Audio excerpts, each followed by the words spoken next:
Maintenant, est-ce que le Québec va se réveiller avec un gouvernement minoritaire ou majoritaire le matin du 2 octobre? Tous les scénarios sont envisagés. Alors, pour faire le point sur la campagne des libéraux, je retrouve Dominique Anglade, qui est vice-première ministre du Québec et ministre de l'Économie, de la Science et de l'Innovation. Bonjour, Mme Anglade. Bonjour, Mme Bégin. Alors, puisqu'on est à l'heure des bilans, je vous le demande, quel bilan vous faites, vous, de la campagne des libéraux? Je vous dirais que c'était une campagne positive dans la mesure où on a bien expliqué le bilan que nous avions des 4 dernières années, mais surtout, ce que l'on a dit, c'est que tout le développement économique que nous vivons actuellement, la situation extrêmement positive du Québec d'un point de vue économique, nous a permis de dégager des marges de manœuvre pour réellement réinvestir et faciliter la vie des Québécois. Et lorsque l'on parle de faciliter la vie des Québécois, on a été en mesure de mettre des propositions concrètes sur la table pendant toute la campagne, que ce soit dans le domaine du transport en commun, que ce soit dans le domaine de la santé, que ce soit dans le domaine de l'éducation. Donc, réellement, c'est de se dire que les marges de manœuvre retrouvées profitent à l'ensemble de la population québécoise. Selon une enquête, la plus récente qui a été publiée hier d'Ipsos, les libéraux obtiennent 30 de la faveur des Québécois. Les chiffres ont à peine bougé pour les libéraux depuis le début de la campagne électorale. Pourquoi vous pensez justement que vous n'avez pas réussi à convaincre les Québécois encore de voter pour vous malgré votre bon bilan économique? Vous savez, encore une fois, le véritable sondage et le seul qu'on va commenter, c'est vraiment celui du 1er octobre. Cela dit, je pense que sur le terrain, la réception a été fort positive. Moi, j'ai parcouru l'ensemble des régions, en fait, pas l'ensemble, mais plusieurs régions du Québec pendant la campagne. Et je vous dirais que sur le terrain, au fil du temps, on a vu les gens qui nous disaient « Ah, c'est vrai que vous avez un bon bilan. Ah, mais maintenant, je comprends vos propositions. » Et il y a eu un effet, si vous voulez, de plus en plus positif. Encore une fois, j'étais dans les régions du Québec aujourd'hui et pour le constater. Donc, je crois qu'au 1er octobre, ce que l'on va voir, justement, c'est que les gens vont se dire, on a un gouvernement qui a su gérer les finances publiques, qui a donné de bons résultats, qui a une crédibilité et qui, en plus, nous amène plus loin. Je pense que les électeurs vont l'apprécier au 1er octobre. Je veux vous parler du vote des francophones parce que ce qu'on remarque dans ces sondages, c'est vraiment le faible engouement pour les francophones, des francophones plutôt pour les libéraux. En fait, selon le dernier sondage, le PLQ est à un plancher historique aux alentours de 17 de la faveur de l'électorat francophone, comparativement à 36 pour la CAQ, ce qui pourrait y donner une victoire. Pourquoi pensez-vous que les francophones semblent vous avoir délaissé au PLQ? Qu'est-ce qui s'est passé au cours des dernières années? Je vous dirais deux choses. La première, c'est qu'on commentera les résultats quand ils auront lieu au 1er octobre. Mais la deuxième chose que je vous dirais, c'est que moi, honnêtement, on a parcouru, encore une fois, plusieurs des régions du Québec. On a été très présents. Quand je parle des régions, évidemment, il y a des régions qui sont ma grande majorité francophone. Et ce qu'on a sur le terrain, c'est une réception positive. Le premier ministre, Philippe Couillard, est un premier ministre qui a été élu dans une région 100% francophone. On a des députés dans toutes les régions du Québec lors de la dernière élection.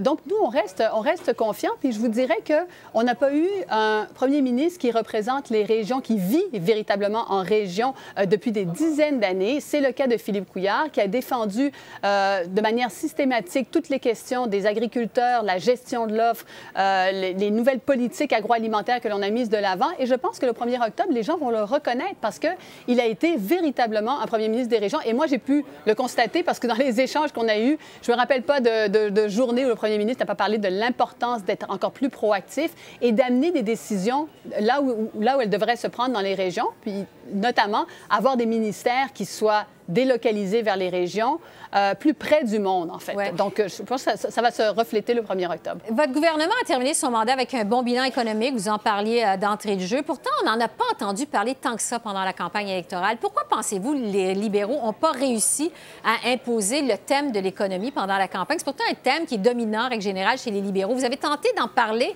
mais ça n'a pas dominé la campagne électorale, l'économie. Pourquoi, selon vous? Bien, moi, je vous dirais qu'en fait, on en a quand même passablement parlé, notamment lorsque l'on a parlé de l'enjeu prioritaire en matière de développement économique, qui est l'enjeu de la main-d'œuvre. Évidemment, ça a beaucoup tourné autour de la question de l'immigration, mais l'enjeu de la main-d'œuvre, s'il y a un parti qui s'est préoccupé de ça durant cette campagne électorale, c'est bien le Parti libéral. On a une coalition Avenir Québec qui a été absolument brouillonne dans ses propositions en matière d'immigration, d'éducation. En fait, sur tous les plans, ça a été brouillon. On n'a jamais été capable de bien comprendre leur position.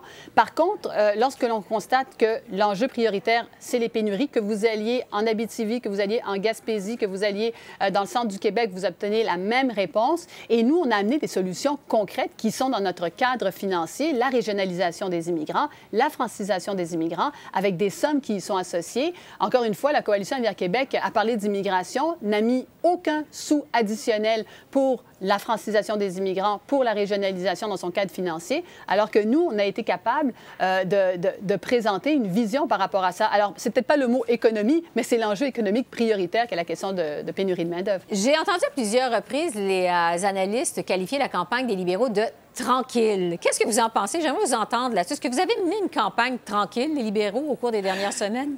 En tout cas, personnellement, ce n'est pas le sentiment que j'ai, je peux vous dire ça. On a mené une campagne qui était une campagne constructive avec des propositions concrètes pour la population. Le premier ministre s'est promené dans toutes les régions du Québec. Je pense qu'on a mené une campagne, encore une fois, qui se voulait avec des mesures qui allaient répondre aux besoins de nos aînés, des services à domicile, de l'éducation pour nos écoles, des réinvestissements qui étaient faits. Donc, je ne peux pas la qualifier de tranquille, cette campagne-là. Ouais. Je la qualifierais de constructive de la part du Parti libéral. Qu'est-ce que vous pensez de la performance de votre chef, M. Couillard, autant en campagne que pendant les débats?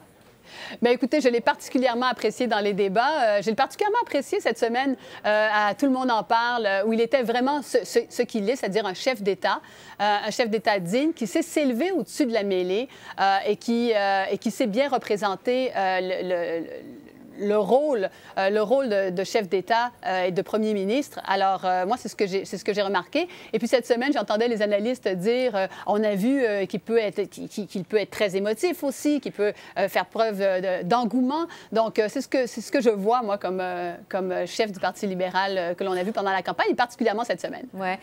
J'ai fait le point avec des invités sur la campagne de la CAQ, du PQ et de Québec solidaire au cours des derniers jours. Vous êtes ma dernière invitée pour faire les bilans. Vous êtes du gouvernement sortant. J'aimerais vous entendre. Qu'est-ce que vous pensez de la campagne de vos adversaires? Bien, alors, on va commencer par la Coalition Avenir Québec. Je vous dirais que la Coalition Avenir Québec, c'est des idées, mais qui ne sont jamais ficelées, jamais financées et jamais maîtrisées. Alors, encore une fois, ils promettent de grandes écoles, des belles écoles, mais avec moins d'argent que ce qui est présentement dans le budget, donc c'est vous dire. Donc, on a vraiment vu un parti qui était très brouillon et, encore une fois, incapable d'expliquer ses positions. Le Québec solidaire, bien, écoutez, Québec solidaire, des propositions peut-être intéressantes, mais en aucun cas réalistes. On ne peut pas appliquer les propositions de Québec solidaire. Ce sont des milliards qui pleuvent à droite et à gauche pour financer leurs propositions, donc pas crédibles. Et puis, au Parti québécois, il y a eu certaines bonnes propositions, mais encore une fois, c'est toujours la question de la souveraineté. Vous savez, moi, je suis fédéraliste et en ce sens, je n'adhère pas aux idées du Parti québécois. Donc, en gros, on a vu un Jean-François Lisée assez combatif également. Puis, on verra ce que ça donne au 1er octobre. Oui, bon, vous m'avez dit tout à l'heure que vous ne trouviez pas que la campagne avait été tranquille, en tout cas pas en ce qui vous concerne. Vous avez été très occupé. Qu'est-ce qui vous attend pour les prochains jours, les 4 derniers jours de la campagne électorale? Alors, la journée n'est pas finie. Alors, plusieurs événements déjà encore aujourd'hui. Et puis, ça va être le terrain. Je vous dirais, c'est le mot d'ordre parce que c'est là que ça se gagne, une campagne électorale. C'est quand on est sur le terrain, à la rencontre des électeurs. Et je pense que mes collègues, c'est exactement ce qu'ils font aujourd'hui, ce qu'ils vont continuer à faire jusqu'au dernier jour, c'est-à-dire dimanche. Et puis, après, bien, on va attendre impatiemment les résultats du 1er octobre. Oui, comme je le disais tout à l'heure d'entrée de jeu, le blitz final qui commence à partir de maintenant. Merci beaucoup, Mme Anglade. Bonne fin de campagne électorale. C'est moi qui vous remercie.